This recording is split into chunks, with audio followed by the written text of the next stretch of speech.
بن سلول سے جا کر بات کی جائے اور وہ مشرکین سے بات کریں، مشرکین مکہ سے، اور ان کے ساتھ صلح کر لی جائے، ان سے ہماری جان کی امان طلب کی جائے۔ حالات اتنے گمبھیر تھے اور مسلمان اس قدر پریشان ہو چکے تھے کہ منافقین کو یہاں تک باتیں کرنے کا موقع مل گیا اور انہوں نے منفی نوعیت کی ذہن سازی کرنا شروع کر دی۔ اللہ رب العزت کیا فرما رہے ہیں؟ یا ایھا الذین آمنو، اے ایمان والو، ان تطیعوا، اگر تم بات مانو گے، الذین، ان لوگوں کی، کفروا، جنہوں نے کفر کیا، یردوکم، تو وہ تم کو لوٹا دیں گے، علی اعقابکم، تمہاری ایڑیوں پر، فتنقلبوا، پھر تم لوٹو گے، خاسرین، خسارے والے ہو کر، کہ اگر تم نے ان کی بات مانی تو یہ تو تمہیں دوبارہ سے کفر کی طرف لے جائیں گے، اور اس سے بڑا خسارہ کیا ہو سکتا ہے؟ انسان کے لیے کفر میں چلا جانا اس سے بڑا کوئی خسارہ نہیں، اس سے بڑا کوئی نقصان نہیں۔ جس طرح ایمان لانا سب سے بڑی نیک بختی ہے،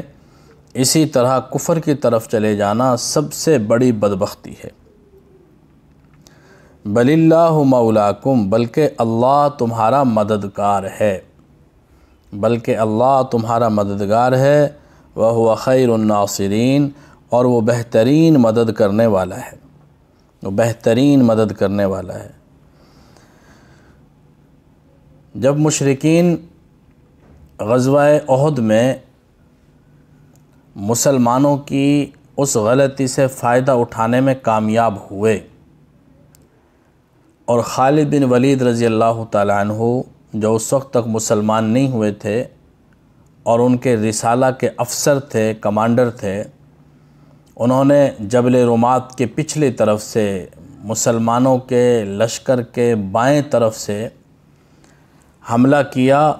جو مسلمانوں کی پشت بنتی تھی، بایاں پہلو بنتا تھا، پشت پر پہاڑ تھا جبل احد اور یہ بایاں پہلو بنتا تھا، تو انہوں نے پیچھے سے آ کے حملہ کیا اس جبل رمات اور احد پہاڑ کے درمیان والے درے سے، اور مسلمان بیچ میں پھنس کے رہ گئے۔ تو دونوں طرف سے ایسے گھمسان کا رن پڑا کہ بیچ میں مسلمان اور حضور صلی اللہ علیہ وسلم ایک چھوٹی سی جمعیت کے ساتھ بیچ میں پھنس گئے۔ تقریباً 9 افراد تھے آپ کے آس پاس، جن میں سے 7 انصار اور 2 قریشی مہاجر۔ آپ صلی اللہ علیہ وسلم نے جب صحابہ کو پکارا، ان کو آواز دی، تو صحابہ دور جا چکے تھے۔ صحابہ تک آواز پہنچنے سے پہلے وہ خالد بن ولید تک پہنچ گئی، اور ان کے لشکر والوں نے وہ آواز سن لی اور انہوں نے اپنے حملے کا سارا زور حضور صلی اللہ علیہ وسلم کی شہادت پر لگا دیا کہ کسی طریقے سے نبی کریم صلی اللہ علیہ وسلم کو شہید کر دیا جائے۔ بڑا سخت اور نازک مرحلہ تھا، اور مسلمان اس دوران بہت بڑا نقصان اٹھایا، اور 70 شہادتیں ہوئیں اسی کی وجہ سے۔ جب یہ عارضی طور پر فتح حاصل کر چکے، اگر چاہتے تو مسلمانوں کا مکمل صفایا کر سکتے تھے۔ یہ عین حالت جنگ میں اپنے لوگوں کو جمع کر کے مشرکین نے پسپائی کو مناسب سمجھا اور میدان احد چھوڑ کر چلے گئے، اور جب دور چلے گئے تو وہاں جا کے ابو سفیان کو خیال آیا کہ ہم سے تو بڑی غلطی ہو گئی، اگر ہم لوگ تھوڑی سی اور ہمت کرتے تو آج مسلمانوں کا مکمل صفایا کر سکتے تھے۔ اپنی غلطی کا احساس ہوا اور انہوں نے دوبارہ سے سوچا کہ پھر پلٹ کر حملہ کیا جائے، لیکن اللہ رب العزت نے ان کے اوپر رعب ڈال دیا۔ ادھر حضور صلی اللہ علیہ وسلم نے جنگ میں زخمی ہونے والے صحابہ کو ساتھ لیا اور ان سے کہا کہ ہم نے مشرکین کا پیچھا کرنا ہے، ہم نے ان مشرکین کا پیچھا کرنا ہے۔ یہ سوچ ہی رہے تھے مشرکین کہ آپ صلی اللہ علیہ وسلم نے صحابہ کی ایک جماعت تیار کی اور ان کا پیچھا کرنے کے لیے نکل پڑے، اور حمراء الاسد تک آپ صلی اللہ علیہ وسلم گئے، اور انہوں نے بھی ایک آدمی کو پیسے دے کر ابو سفیان نے کہا کہ جا کر مدینے والوں کو بتاؤ، مسلمانوں کو بتاؤ کہ ایک بہت بڑا لشکر جو ہے آ رہا ہے اور مسلمانوں پر حملہ کرے گا، یہ ڈرانے کے لیے۔ تو ایسی خبروں کو سن کر مسلمانوں کا اور ایمان تازہ ہو جاتا تھا اور ایمان بلند ہو جاتا تھا۔ خیر اللہ تعالیٰ نے وعدہ کیا کہ ہم ان پر اب رعب ڈال دیں گے، جو کچھ ہو چکا سو ہو چکا، غلطی کا جو بھگتان تھا وہ تم بھگت چکے، جو دینا لینا تھا وہ ہو چکا، جو کچھ اس سے اللہ تعالیٰ تکوینی طور پر جو مسلمانوں کے لیے مصلحتیں پوشیدہ تھیں وہ حاصل ہو چکیں، جو سبق دینا چاہتے تھے وہ حاصل ہو چکا، تو اللہ تعالیٰ نے فرمایا کہ اب ہم ان کے اوپر رعب ڈال دیں گے۔ تو پھر ایسا ہی ہوا۔ اگلی آیت میں اسی کا تذکرہ ہے، سنلقی، اب ہم ڈال دیں گے، فی قلوب الذین، ان لوگوں کے دلوں میں، کفروا، جنہوں نے کفر کیا، اب ہم ڈال دیں گے ان لوگوں کے دلوں میں جنہوں نے کفر کیا۔ کیا ڈال دیں گے؟ الرعب، رعب ڈال دیں گے، بما، اس کی وجہ سے جو انہوں نے اشرکو، شرک کیا، باللہ، اللہ کے ساتھ، ما، اس کو، لم ینزل، کہ نہیں اتاری اللہ نے، بھی، اس کے بارے میں، سلطاناً، کوئی سند، کوئی دلیل، کہ اللہ تعالیٰ کے ساتھ ان لوگوں نے ان چیزوں کو شریک کر لیا ہے کہ جن کے بارے میں اللہ تعالیٰ نے کوئی دلیل اور کوئی سند نہیں اتاری، تو ان کے شرک کی وجہ سے اللہ تعالیٰ ان کے دلوں کے اندر رعب ڈال دیں گے۔ جب یہ لشکر مشرکین کا میدان احد میں پہنچا تھا، ان کی تعداد بہت زیادہ تھی، سرمایہ بہت زیادہ تھا، 3000 کا قریب لشکر تھا، اور اس کے اندر 3000 اونٹ تھے اور 200 گھوڑے تھے، اور اس کے اوپر جو سرمایہ لگا تھا وہ بہت بڑا سرمایہ تھا، وہ 50,000 دینار، 50,000 دینار جو ابو سفیان کے لشکر کا سرمایہ تھا وہ سارا کا سارا اس کے اندر لگایا گیا تھا، اور تقریباً 3000 اونٹ، 3000 اونٹ اور 50,000 دینار کا سرمایہ اس جنگ کے لیے انہوں نے تیار کیا تھا۔ اور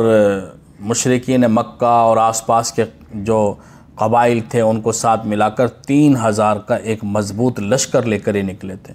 اور اپنی خواتین کو بھی ساتھ لائے تھے کہ وہ اشعار پڑھیں گی، ترانے پڑھیں گی، 15 کے قریب خواتین بھی تھیں مشرکین کے ساتھ۔ لیکن جب یہ میدان احد میں پہنچے تو اس وقت بھی ان کے اوپر اللہ تعالیٰ کی طرف سے ایک رعب پڑا ہوا تھا، ان کے دلوں کے اندر مسلمانوں کی مرعوبیت تھی، اور پچھلے سال جو میدان بدر میں ان کو شکست ہوئی تھی، ماضی اتنی جلدی انسان بھولتا تو نہیں ہے، وہ سارے زخم بھی تازہ تھے اور وہ یادیں بھی تازہ تھیں، اور عرب کے لوگوں کا تو حافظہ بھی بڑا مضبوط ہوتا تھا اور ایسے حادثات کو تو کوئی بھی نہیں بھولتا، تو ان کے سامنے وہ سارا ماضی تھا تو ڈرے ہوئے تھے، اور میدان احد کے اندر بہرحال لڑائی سے کسی نہ کسی درجے میں کترا بھی رہے تھے، سازشیں کر رہے تھے کہ مسلمانوں کو اور ذرائع سے اور اسباب سے ڈرانے کی کوشش کی جائے۔ دوسری طرف سے اللہ تعالیٰ نے ان کے دلوں پر رعب ڈال دیا تھا ان کے شرک کی وجہ سے، وَمَأْوَاهُمُ النَّارُ، اور ان کا ٹھکانہ آگ ہے، وَبِئْسَ، اور برا ہے، مَثْوَى الظَّالِمِينَ، ظالموں کا ٹھکانہ، برا ہے ظالموں کا ٹھکانہ۔ دنیا کے اندر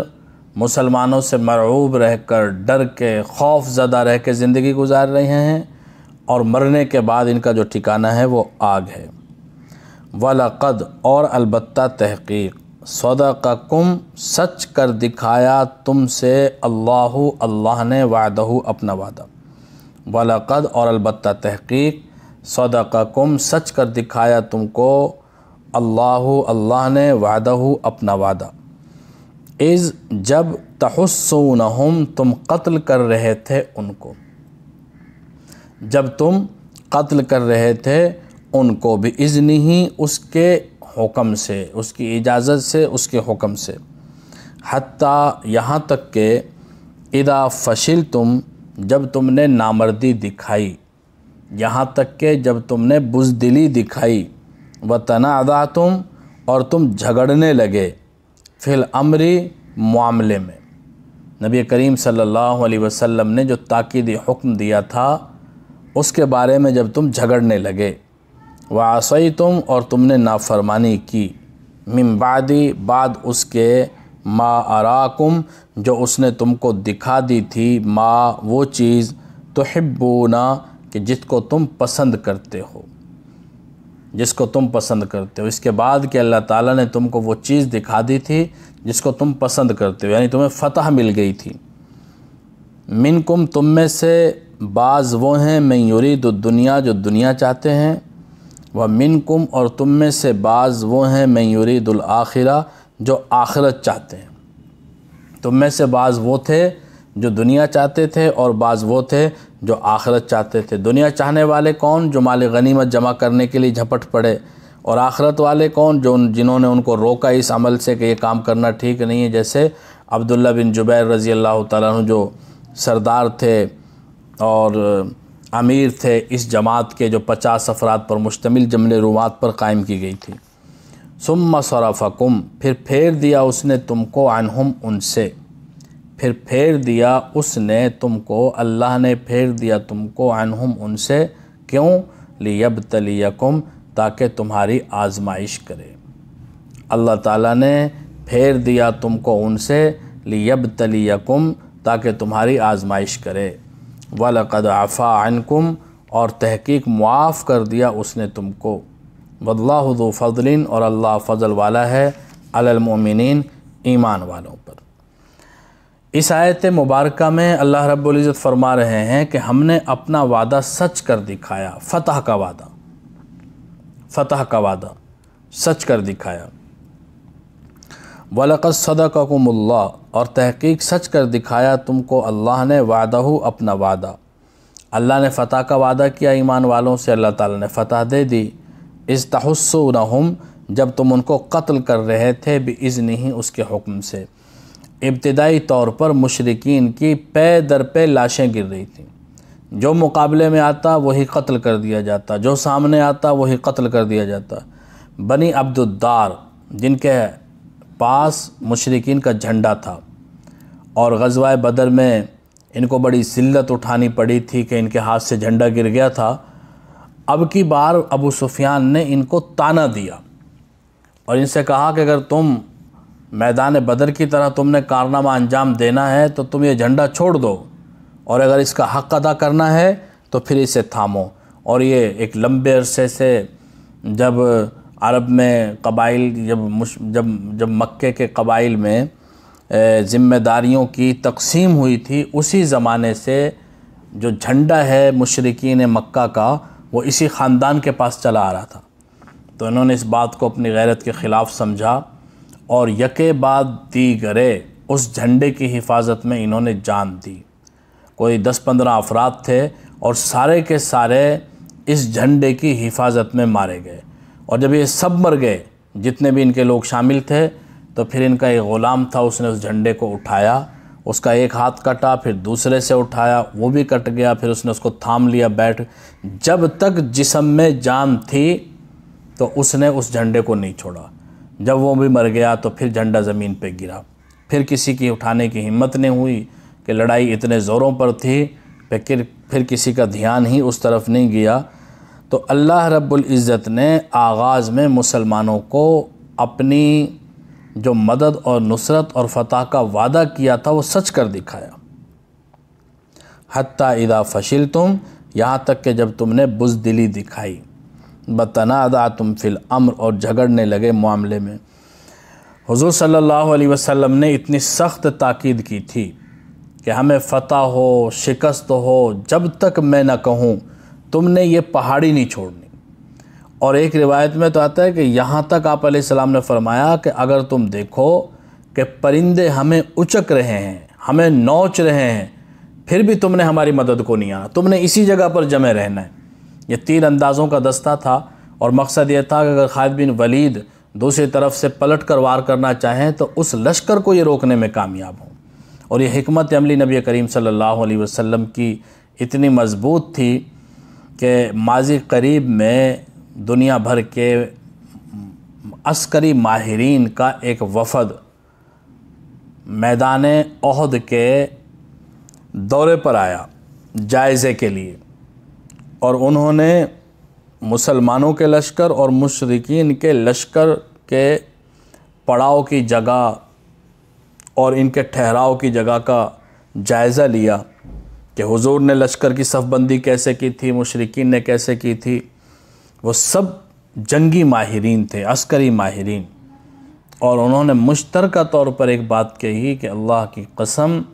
اس میدان میں اس سے بہتر جنگی حکمت عملی اور کوئی ہو ہی نہیں سکتی۔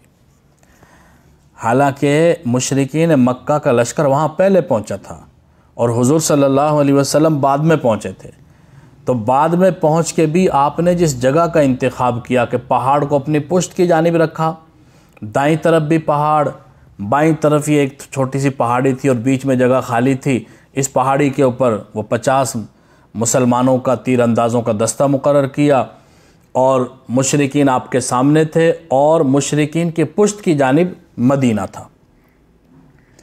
پھر مسلمان اونچائی پر تھے، مشرکین نچلی جگہ پر تھے کہ اگر خدا نہ خواستہ مسلمانوں کو پسپائی ہو، شکست ہو، تو اونچائی کی طرف آ کے ان کا وہ تعاقب بھی کریں گے تو بھاری نقصان اٹھانا پڑے گا مشرکین کو، اور اگر مسلمان ان کا تعاقب کریں گے اور پیچھے جائیں گے تو ان کے لیے بھاگنے کے لیے بھی کوئی جگہ نہیں ہوگی۔ تو اتنی بہترین حکمت عملی، جنگی حکمت عملی آپ علیہ السلام نے اختیار کی، اور اس کی بدولت اللہ تعالیٰ کی مدد و نصرت اور آپ علیہ السلام نے جو جنگی حکمت عملی اختیار کی، اللہ تعالیٰ نے مسلمانوں کو ابتدائی طور پر فتح نصیب فرمائی۔ لیکن جب وہ آپس میں جھگڑنے لگے، وہ جھگڑا اور حضور کے حکم کی نافرمانی یہ بنیاد بن گئی جیتی ہوئی جنگ کو ہارنے کا۔ وَعَصَيْتُمْ، اور تم نے نافرمانی کی، مِن بَعْدِ مَا أَرَاكُمْ، بعد اس کے کہ اس نے تم کو دکھائی، ما وہ چیز تحبون کہ جسے تم پسند کرتے تھے۔ وہ کیا چیز؟ فتح جو تمہاری محبوب ترین چیز تھی، جو تم چاہتے تھے، وہ اللہ تعالیٰ نے تمہیں دے دی۔ لیکن منکم من یرید الدنیا، تم میں سے بعض وہ ہیں جو دنیا چاہتے ہیں، دنیا کا ارادہ رکھتے ہیں، ومنکم من یرید الآخرہ، اور تم میں سے بعض وہ ہیں جو آخرت چاہتے ہیں۔ جو لوگ مال غنیمت اکٹھا کرنے کے لیے چلے گئے، حالانکہ جنگ میں مال غنیمت میں حصہ برابر ملنا تھا، لیکن دل کے اندر اس کی ایک طلب کا آ جانا اور پھر اس کی طرف دوڑ پڑنا، بہرحال یہ دنیا داری کا سا عمل ہے، تو اتنا بھی اللہ رب العزت نے گوارا نہیں فرمایا، اور حضور صلی اللہ علیہ وسلم کی بات نہ ماننے کا اتنا بڑا نقصان اٹھانا پڑا۔ ثم صرفکم، پھر پھیر دیا اس نے تم کو، عنہم، ان سے، مشرکین سے ایک طرف پھیر دیا، لیبتلیکم، تاکہ وہ تم کو آزمائے۔ اب اللہ تعالیٰ نے پھر آزمائش کی کہ بھی کون کھرا ہے اور کون کھوٹا ہے۔ اگر ویسے ہی جیت جاتے جنگ تو وہ امتیاز نہ ہو پاتا، جہاں اس میں نقصانات بہت زیادہ تھے اس میں فائدے بھی بہت زیادہ پوشیدہ تھے۔ لیکن اللہ تعالیٰ نے اعلان فرما دیا وَلَقَدْ عَفَا عَنْكُمْ، تحقیق اس نے تمہیں معاف کر دیا۔ اب آج کے زمانے میں کوئی بدبخت اگر یہ کہتا ہے کہ صحابہ میدان جنگ چھوڑ کے بھاگ گئے تھے، یہاں تک حالت ہو گئی تھی کہ بعض صحابہ تو میدان احد کو چھوڑ کر مدینے کی طرف چلے گئے تھے اور مدینے میں جا کے چھپ گئے تھے، اور بعض پہاڑ کے اوپر چڑھ گئے تھے۔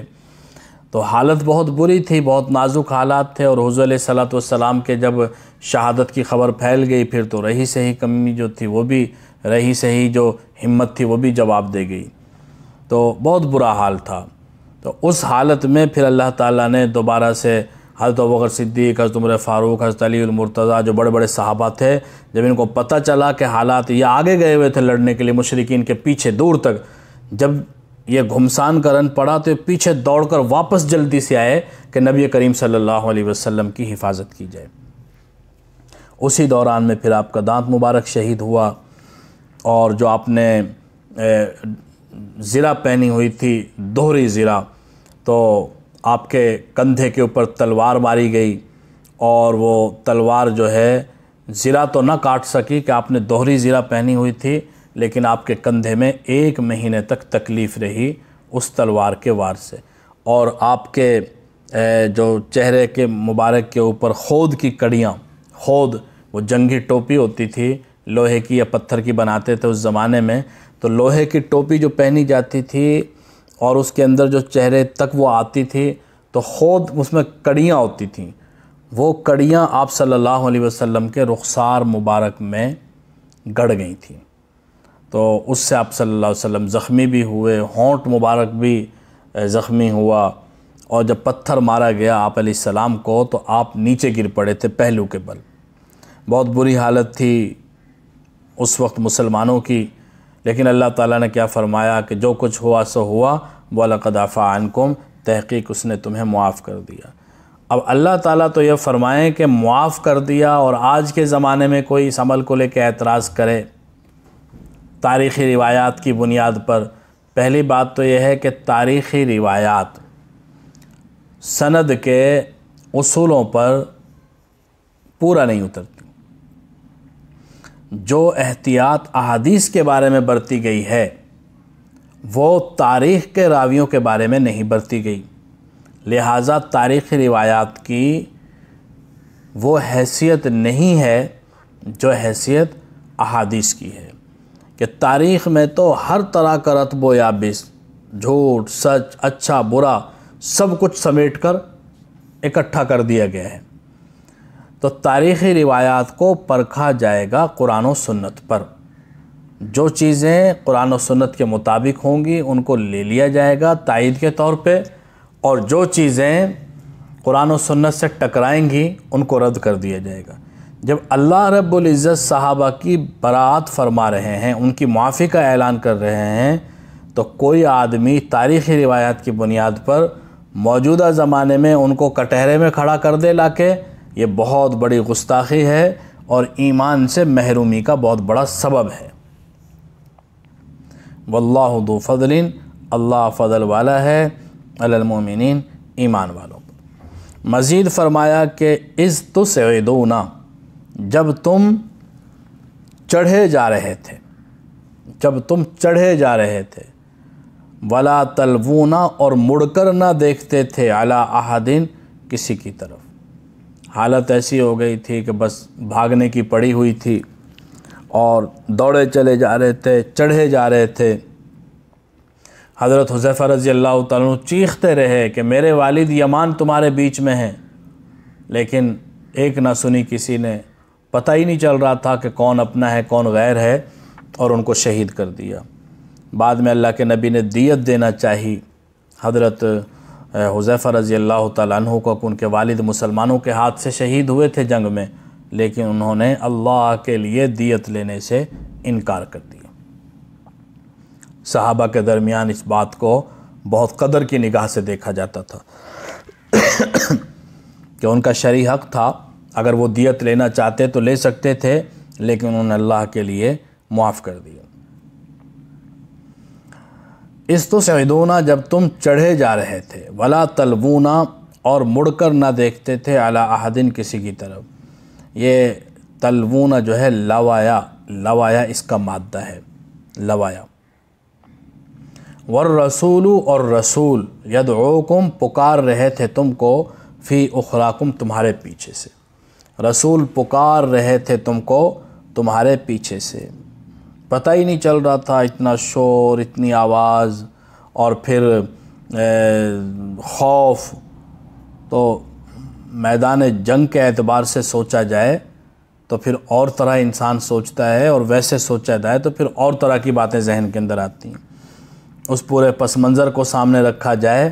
تو پھر بالکل بجا بات، اللہ تعالیٰ نے ایسے ہی تو نہیں فرما دیا کہ اللہ نے ان کو معاف کر دیا، کہ اللہ تعالیٰ نے انسان کے فطری کمزوریوں کو سامنے رکھتے ہوئے کہ بہرحال انسان ہے اور اس طرح کی کمزوریاں ہو جاتی ہیں تو ان کو معاف کر دیا۔ فَأَصَابَكُمْ، پھر پہنچایا اس نے تم کو، غمًا، غم، بغمٍ، غم کے بدلے، غم پہنچایا غم کے بدلے، کہ مسلمانوں سے جو غلطی ہوئی اور حضور کے غم کا ذریعہ وہ بنے تو پھر اللہ تعالیٰ نے اس کے بدلے میں ان کو غم پہنچایا کہ نبی کو تم نے غم پہنچایا ہے تو اس کے بدلے میں اب تمہیں یہ قربانی دینی پڑے گی، اور اس کے بدلے میں پھر مسلمانوں کو بہت بڑا غم اٹھانا پڑا۔ لِكَيْ لَا تَحْزَنُوا، تاکہ تم غمگین نہ ہو، عَلَى مَا فَاتَكُمْ، اس پر جو تم سے چھوٹ گیا، جو تم سے فوت ہو گیا۔ غم کے بدلے غم پہنچا دیا۔ اگر غم کے بدلے غم نہ پہنچتا تو صحابہ تو اس احساس میں مر جاتے، ان کا ضمیر ان کو اتنی ملامت کرتا کہ ہم نے اللہ کے نبی کی نافرمانی کر دی، ہم سے غلطی ہو گئی۔ لیکن جب اس غلطی کا بھگتان دے دیا، شہادتیں ہو گئیں، زخم کھائے، تکلیف اٹھائی، تو کسی درجے میں اطمینان ہو گیا کہ ہمیں ہمارے کیے کی سزا مل گئی ہے۔ تو اللہ تعالیٰ فرما رہے ہیں کہ اس نے تم کو غم پہنچایا غم کے بدلے، تاکہ تم غمگین نہ ہو اس پر جو تم سے چھوٹ گیا، جو تم سے فوت ہو گیا۔ ولا، اور نہ اس پر تمہیں غم ہو، ما اصابکم، جو اس نے تمہیں پہنچایا۔ واللہ خبیر، اور اللہ خبر رکھنے والا ہے، بما، اس کی تعملون، جو تم کرتے ہو۔ ثم انزل، پھر نازل کی اللہ تعالیٰ نے، پھر نازل کیا اللہ تعالیٰ نے، علیکم، تم پر، من بعد الغم، غم کے بعد، پھر نازل کیا اللہ تعالیٰ نے تم پر غم کے بعد۔ کیا نازل کیا؟ امنتاً، امن۔ کیا مطلب ہے امن سے؟ نعاسن، یعنی اونگ۔ جس حالت میں مسلمان ٹوٹے ہوئے تھے، برا حال تھا، اللہ تعالیٰ نے عین اس حالت میں اونگ طاری کر دی، اور صحابہ میدان جنگ میں چلتے پھرتے سو رہے تھے۔ اس کی وجہ سے یہ ہوا کہ طبیعتوں میں انبساط اور فرحت پیدا ہو گئی، چستی آ گئی، اور طبیعتوں کے اندر نئے سرے سے نشاط پیدا ہو گیا، اور بالکل ہلکے پھلکے ہو گئے۔ جو غم تھا دلوں کے اندر وہ بھی دور ہو گیا، اور جو تھکاوٹ تھی وہ بھی دور ہو گئی۔ یہ اللہ تعالیٰ نے ایک عجیب برکت رکھی ہے کہ میدان جہاد میں اللہ تعالیٰ کی طرف سے سکینہ نازل ہوتی ہے اور اونگ آ جاتی ہے۔ کتنی مرتبہ ایسا ہوتا ہے کہ غزوہ بدر میں بھی تلوار ہاتھ سے چھوٹ رہی، صحابہ کہتے ہیں کہ تلوار ہاتھ سے چھوٹ رہی تھی، اونگ ایک طرف لڑائی چل رہی ہے، جان پہ بنی ہوئی ہے، اور دوسری طرف حالت یہ ہے کہ اونگ آ رہی ہے، تو اس سے کیا ہوتا ہے؟ وہ اللہ تعالیٰ کی طرف سے سکینہ ہوتی ہے، اور اس سے جسم تازہ ہو جاتا ہے۔ وہ اونگ کی کیفیت طاری ہونے سے انسان اثر نو تازہ ہو جاتا ہے۔ مجاہدین اپنی محاذ کی داستانیں بعض دفعہ بتاتے ہیں کہ عین حالت جنگ میں بندوق، کلاشن کوف ہاتھ سے گر رہی ہوتی ہیں۔ یہ اللہ تعالیٰ کی برکت جو اس زمانے میں تھی، جہاد کی برکت سے موجودہ دور میں بھی اللہ تعالیٰ دکھاتے ہیں ایمان والوں کو، مجاہدین کو۔ ثم انزل علیکم، پھر نازل کیا اس نے تم پر، من بعد الغم، غم کے بعد، امنتاً، امن، یعنی نعاساً، اونگ، یغشا، جو ڈھانپ رہی تھی، طائفتاً، ایک جماعت کو، منکم، تم میں سے، ایک جماعت کو تم میں سے، ایمان والوں کو وہ ڈھانپ رہی تھی۔ وطائفتاً، اور ایک گروہ ایسا بھی تھا، قد اہمتہم انفسہم، کہ ان کو اپنی جان کے لالے پڑے ہوئے تھے۔ قد اہمتہم، کہ انہوں نے تو ارادہ کیا ہوا تھا، ان کے نفسوں نے اپنے آپ کا ہی ارادہ کیا ہوا تھا، مطلب ان کو اپنی ہی پڑی ہوئی تھی، ان کو جان کے لالے پڑے ہوئے تھے۔ یہ وہ لوگ تھے کہ جو منافقین تھے،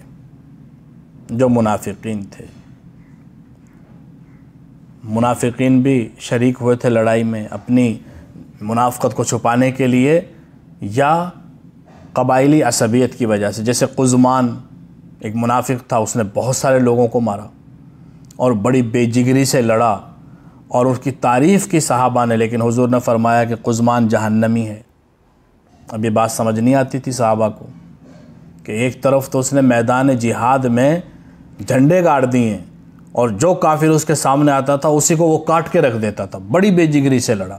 اور اللہ کے نبی فرما رہے ہیں کہ یہ کافر ہے، یہ جہنمی ہے۔ خیر، زخمی ہو گیا وہ، اور زخمی حالت میں اس کو منتقل کیا گیا گھر۔ تو کچھ دن کے بعد اس نے خودکشی کر لی اور مر گیا۔ جب لوگوں نے اس سے کہا کہ تم نے تو اللہ کے لیے بڑی قربانی دی اور بڑا تم نے کمال کیا، تو اس نے کہا کہ نہیں، میں نے اللہ کے لیے نہیں کیا، میں نے جہاد کی نیت سے نہیں کیا، میں نے دین کے لیے نہیں کیا، میں نے تو اپنی قبائلی عصبیت کی وجہ سے کیا۔ اپنی قوم کا ساتھ دینے کے لیے۔ تب صحابہ کو بات سمجھ میں آئی کہ اللہ کے نبی نے بالکل درست فرمایا کہ یہ تو منافق ہے اور صرف قبائلی عصبیت کی وجہ سے ہمارے ساتھ لڑ رہا تھا، تو ایسے منافقین بھی بہرحال شامل تھے، تو ان کو اپنی جان کے لالے پڑے۔ ایمان والوں پر سکون نازل ہو رہا تھا اور ان کو جان کے لالے پڑے ہوئے تھے۔ یظنون، گمان کر رہے تھے، باللہ، اللہ کے ساتھ، اللہ کے بارے میں، غیر الحق، ناحق قسم کے گمان، ظن الجاہلیہ، جاہلیت کیسے گمان، جاہلوں جیسے گمان، جاہلیت کیسے گمان وہ کر رہے تھے کہ اور یقولون، اور کہہ رہے تھے، حل لنا، کیا ہے ہمارے لیے، من الامر، معاملے میں، من شیء، کچھ بھی،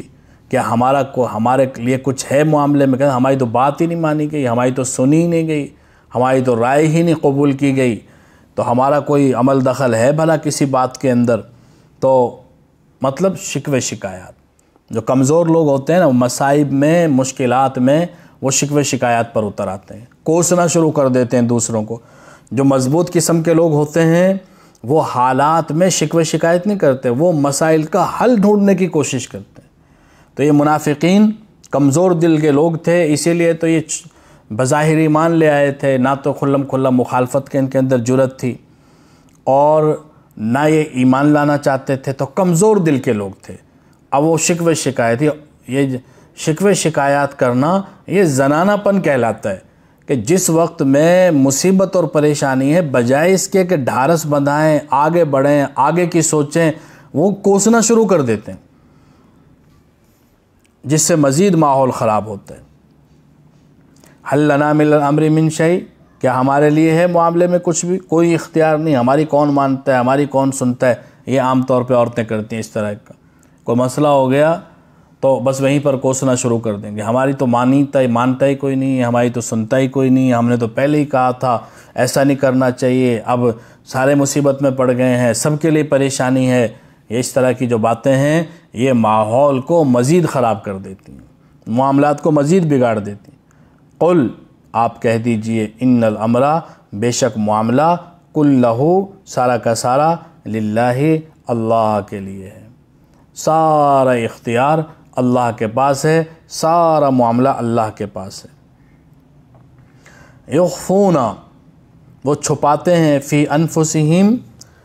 اپنے دلوں میں، ما، وہ چیز، لا یبدون لکا، کہ جو ظاہر نہیں کرتے آپ کے سامنے۔ یہ چھپاتے ہیں وہ چیز، یہ چھپاتے ہیں اپنے دلوں میں وہ چیز کہ ظاہر نہیں کرتے آپ کے سامنے۔ منافقت کہیں آشکارا نہ ہو جائے، کہیں پتہ نہ چل جائے، اس لیے اصل بات تو بتاتے نہیں ہیں، اندر کی بات،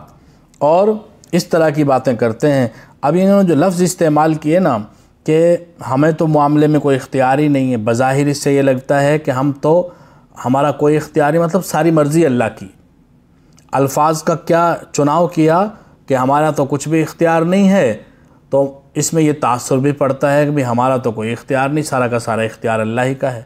اور ایک طرف اس کا یہ پہلو ہے کہ شکوہ بنتا ہے کہ ہماری تو کوئی مانتا ہی نہیں، ہماری تو کوئی سنتا ہی نہیں۔ تو الفاظ کچھ اور ہوتے تھے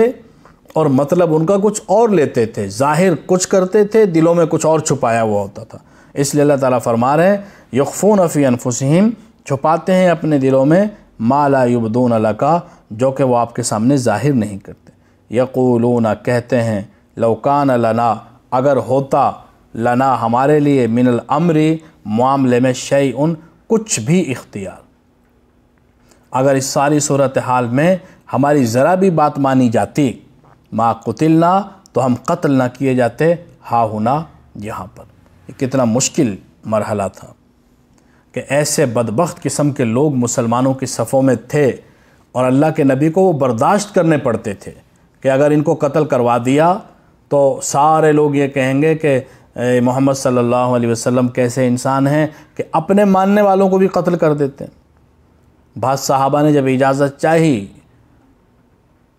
ایسے منافقین کے قتل کرنے کی کہ عبداللہ بن ابی بن سلول منافق، اس کو قتل کر دیں، تو اللہ کے نبی نے فرمایا کہ نہیں، لوگ کہیں گے کہ محمد صلی اللہ علیہ وسلم اپنے ساتھیوں کو بھی قتل کروا دیتے ہیں۔ بڑے بدبخت قسم کے لوگ تھے، اور وہ انہی قبائل کے رہنے والے تھے، اوس اور خزرج، انہی ظاہر بات ہے کہ یہی قبیلے تھے، اور انہی میں سے یہ لوگ ہوتے تھے، تو بڑی مشکلات تھی مسلمانوں کے لیے، ایمان والوں کے لیے، کیسے ان کے جان چھڑائیں اور کیسے ان کو اپنے ساتھ رکھیں۔ قل آپ کہہ دیجئے، لو کنتم اگر ہوتے تم فی بیوتکم اپنے گھروں میں۔ انہوں نے کہا اگر ہماری مانی جاتی تو ہم قتل نہ کیے جاتے۔ اللہ تعالیٰ فرما رہے ہیں آپ ان سے کہہ دیں کہ اگر تم اپنے گھروں میں ہوتے لبرز الذین، تو البتہ ظاہر ہو جاتے وہ لوگ کتب علیہم کہ جن پر فرض کر دیا گیا ہے القتل قتل۔ اگر تم اپنے گھروں میں بھی ہوتے تب بھی جن کے حق میں قتل ہونا لکھ دیا گیا تھا وہ اپنے گھروں سے باہر آ جاتے، لبرزا تو ظاہر ہو جاتے الذین وہ لوگ کتبہ کہ فرض کر دیا گیا، لکھ دیا گیا علیہم ان پر القتل قتل، کہ جن کے بارے میں اللہ تعالیٰ نے قتل ہونا لکھ دیا وہ ظاہر ہو جاتے کہاں، الی مضاجعہم اپنی خواب گاہوں کی طرف، اپنی قتل گاہوں کی طرف۔ یہ لوگ اگر اپنے گھروں میں بھی ہوتے اور اللہ تعالیٰ نے ان کا قتل ہونا لکھ دیا ہوتا تب بھی یہ اپنے گھروں سے نکل کر اپنی قتل گاہوں کی طرف آ جاتے۔ وَلِيَبْتَلِيَ اللَّهُ اور تاکہ آزمائے اللہ ما فی صدورکم جو تمہارے دلوں میں ہے، تاکہ آزمائے اللہ جو تمہارے دلوں میں ہے، کون سچا ہے اور کون جھوٹا ہے، کون مومن ہے اور کون منافق ہے۔ وَلِيُمَحِّصَ اور تاکہ پاک صاف کر دے ما فی قلوبکم جو تمہارے دلوں میں ہے، تاکہ پاک صاف کر دے جو تمہارے دلوں میں ہے، کھرے کھوٹے کی بھی تمیز ہو جائے اور مسلمانوں کے اندر جو دلوں کے اندر کچھ چھوٹی موٹی چیزیں ہیں وہ بھی عین بالکل پاک صاف ہو جائیں۔ واللہ علیم اور اللہ خوب جاننے والا ہے بذات الصدور دلوں کے راز، سینوں کے راز۔ ان الذین بے شک وہ لوگ تولوا جنہوں نے پیٹھ پھیری منکم تم میں سے، بے شک وہ لوگ جنہوں نے پیٹھ پھیری تم میں سے یوما اس دن التقا کے آپس میں ملی الجمعانی دو جماعتیں، جب دو جماعتیں آپس میں ملیں، جب غزوہ احد ہوا اور دو جماعتیں آپس میں ٹکرائیں مشرکین کی اور مومنین کی، تو اس دن جن لوگوں نے پیٹھ پھیری انما سوائے اس کے کوئی بات نہیں استزلہم کہ ان کو بہکایا الشیطان شیطان نے، ان کو بہکایا شیطان نے ببعض اس کی وجہ سے ما کسبو جو انہوں نے کمایا، جو ان سے غلطی ہوئی،